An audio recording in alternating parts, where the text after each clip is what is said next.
Hello, friends. The 1,200th day of the war between Russia and Ukraine continues. Russians have launched an offensive on Malinivka in the Zaporizhia region, Deep State reports. The Telegram channel writes that Russian assault groups have launched active offensive actions in a sector that has long been one of the calmest on the front. It is reported that Russian troops have penetrated the gray zone and entered the forest belts east of the village. The assault actions are expected to continue. The enemy has advanced in the Troitsky area on the Pokrovsk sector, and now there are 600 meters left from the front line to the border of the Dnipropetrovsk region. Our Telegram channel describes the situation in the Kurakhove section as very difficult. According to it, the enemy has a much larger number of infantry and is attacking without stopping. The Russians see an advantage in the numbers and problems in the sector, which they are using to reach the administrative border of the Donetsk region. To this end, they are concentrating resources and sending additional forces. In the future, the line of combat contact in this section will change. Things are also not sweet in the area of Novoselka and Novomykolivka, which are under constant pressure from the enemy. According to our Telegram channel, the fighters do not have enough equipment, in particular FPV drones, which are needed in large quantities. And this applies to many areas of the front, and also to people whose issues are not even in mobilization needs, but at least simply in their preservation and priorities for use in defense, writes Deep State. In turn, Russian Telegram channels reported yesterday that their troops have already crossed the border west of the village of Kurakhove. Ukraine does not confirm this. Fighter Muchnoy writes that the enemy in Novosilka has advanced to the central part of the village, and in the western part, the Russians are dropping leaflets calling for surrender. In Novomykolivka, the Russians control the eastern part of the village. In the Donetsk sector, the Russians cut off the bag to the south of Kostiantynivka, capturing the villages of Stara Mykolivka, Nativka, and advancing in Zoria. In the Popov Yar-Poltavka area, the Ukrainian armed forces have so far managed to stabilize the front, but according to our military, it is very hot here and intense fighting is underway. In the Novopavlivka direction, the Russians advanced from the southeast to the outskirts of the village of Komar, capturing part of Fedorivka. Our Telegram channel Deep State writes that in the process of multiple attempts to advance in the Dnipropetrovsk area towards Vesely, the Russians found a weak spot to the east and are advancing in groups of infantry through the plantings towards Fedorivka and Komar. The enemy is razing Fedorivka to the ground with numerous shellings and is putting pressure with infantry, which is superior in numbers to ours. The enemy's final stay in the village is still being clarified, since he was spotted on a farm on the northern outskirts of the village, and due to the chaos on the ground, it is difficult to fully understand the situation. The Russians are also getting to Komar, where they are already being recorded in different parts of the village, but there are better losses to the enemy there, so they are being held there more successfully. But due to the fact that they have the opportunity, they will definitely put pressure on both villages, writes Deep State. At the same time, the Russians yesterday officially announced the complete capture of Fedorivka and published a video with their flags from different parts of the village, including the server part. The situation in the Sumy region continues to deteriorate.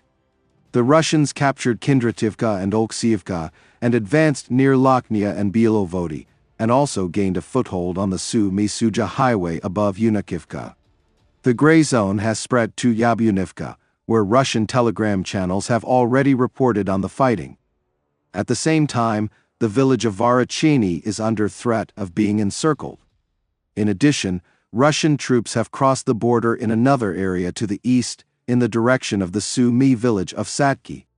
There, on the side of the Kursk region, the previously existing gray zone has disappeared and Russian control has returned. The Russian army managed to reach a distance of 20 kilometers from Sumy, Deep State reports. This means that FPV drones may already begin to finish off the city. The Telegram channel notes that the situation in the direction remains difficult. The settlements of Kindrativka and Oleksievka are completely controlled by the enemy, who is accumulating infantry there and continuing to try to advance deeper into the territory. The next target is the village of Hotin, as well as attempts to gain a foothold in Malokorchakivka. In this area, the Russians managed to reach a distance of about 20 kilometers from the city of Sumy, which creates a threat of using FPV drones in the city after the crews are pulled up. A difficult situation is also developing in the Novomykolivka, Varachny, Yunakivka, Yablunivka section, where the Russian military is trying to occupy settlements and gain a foothold. In the Lokhnya area, the enemy is trying to advance east of the village into the forests in the direction of Satki, which creates serious difficulties for dislodging it.